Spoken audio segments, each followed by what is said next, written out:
आज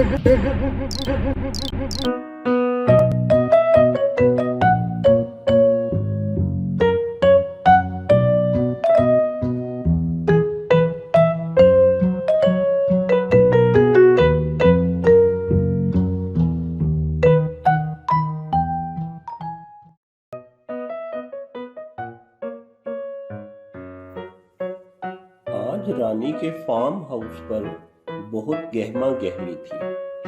और ये गहमा गहमी क्यों ना होती, आज रानी की सालगिरह का दिन था। रानी ने सालगिरह को शानदार तरीके से मनाने के लिए एक बहुत बड़ी पार्टी का इंतजाम किया हुआ था। इस पार्टी में रानी ने बहुत से दोस्तों को बुला रखा था। इन दोस्तों में कई पुराने और कई नए दोस्त शामिल थे। इन दोस्तों में शामिल थे लंबू मियाँ। लंबू मियाँ का नाम लंबू मियाँ इसलिए था कि ये सब दोस्तों में सबसे ज्यादा लंबे थे। दूसरे दोस्त जिन्हें रानी ने इनवाइट कर रखा था वो थे डोरेमोन। डोरेमोन इस पार्टी में शरीक होने के लिए बहुत दूर से आए और उनको देखकर सब लोग बहुत ज्यादा खुश थे। तीसरे दोस्त जो कि इस पार्टी में शिरकत के लिए आए वो थे mister flat face. Mister flat face का चेहरा बिल्कुल फ्लैट था और इसीलिए इनका नाम मिस्टर फ्लैट फेस था। आखिरी दोस्त जो रानी की सालगिरह में शामिल होने के लिए आए वो थे मिस्टर रोबोट। मिस्टर रोबोट असल में कोई रोबोट ना थे, बल्कि ये तो रानी के दोस्त हैरी थे, लेकिन आज एक रोबोट का कॉस्ट्यूम पहनकर आए और ये सचमुच देखने में एक रोबोट ही नजर आ रहे थे। मेहमानों के खाने पीने के लिए बहुत सी चीजों का एहतमाम किया गया था। ये तमाम चीजें करीब की एक बहुत बड़ी बेकरी से मंगवाई गई थी। इनमें शामिल था पिज्जा, डोनट, आलू के बने हुए फ्राइज, एक बहुत ही खूबसूरत केक और पीने के लिए कोक का बंदोबस्त किया गया था। खाने पीने की चीजों की खुशबू हर तरफ फॉर्म में फैली हुई थी। आखिर जब रानी ने केक काटा तो सब दोस्तों ने बर्थडे का सॉन्ग गाया।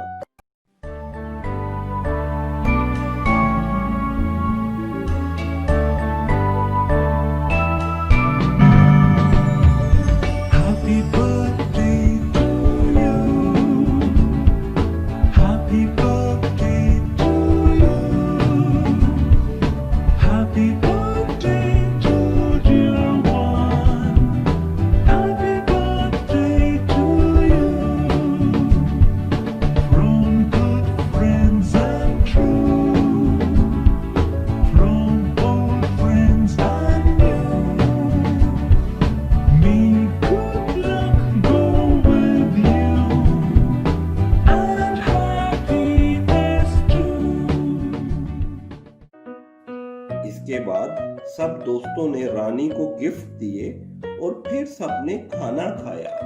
सब दोस्तों ने इस पार्टी को खूब एंजॉय किया। आखिरकार पार्टी खत्म हुई और सब लोग और सब मेहमान अपने घरों को चले गए। रानी भी सारा दिन की इस मसरूफियत की वजह से खूब थक चुकी थी, चुनाचा वो भी सोने के लिए अपने कमरे में चली गई।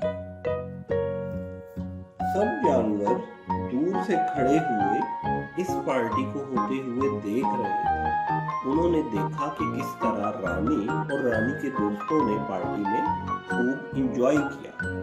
पार्टी के खत्म होने के बाद गोटू ओरेंजो से बोला कि क्या तुमने रात का खाना खा लिया है?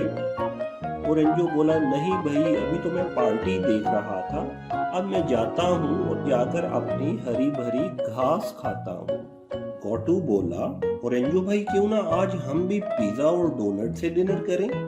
पार्टी से बच गए हैं और देखा था तुमने कि इनकी खुशबू कितनी जबरदस्त थी। ओरेंजो बोला, अरे तुम्हें क्या हो गया है गोटू भाई, हमारी हरी भरी घास इस खाने से बहुत बेहतर है। ये खाना तो खुद इंसानों के लिए भी अच्छा नहीं है। कल मैं फार्म के टीवी पर एक डॉक्टर साहब को बोलते हुए सुन रहा था। वो कह रहे थे कि ये पिज़्ज़ा, ये डोनट, ये आइसक्रीम, ये कोक, ये फ्राइज, ये केक, ये बेकरी के ज़्यादातर आइटम जंक फूड है। ये तो इंसानी सेहत के भी दुश्मन है। चुनाचा हमेशा साफ, सादा और ताज़ा ग़िज़ा खानी चाहिए। गोटू बोला, अरे मैं कौन सा रोजाना ये खाना खाने के लिए बोल रहा हूँ, मैं तो सिर्फ आज की बात कर रहा हूँ। ओरेंजो गुस्से से बोला, मुझे माफ करो, मैं तो चला। इसके जाने के बाद गोटू डब्बू के पास पहुंचा। डब्बू मियां, क्यों ना आज पिज्जा और डोनट पार्टी करें? डब्बू बोला, ना भाई ना, मेरे लिए तो मेरा सादा मगर ताजा गोश्त और गर्म दूध ही काफी है, मुझे नहीं खाना ये जंक फूड। ये कहकर डब्बू भी वहां से चल दिया। करीब ही खड़ी कट्टो ये सब बातें सुन रही थी।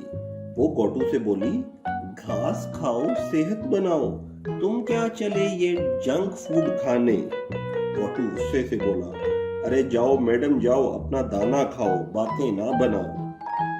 ये बात सुनकर कट्टो भी अपनी जगह पर जाकर अपना दाना खाने लगी और सोने की तैयारी करने लगी।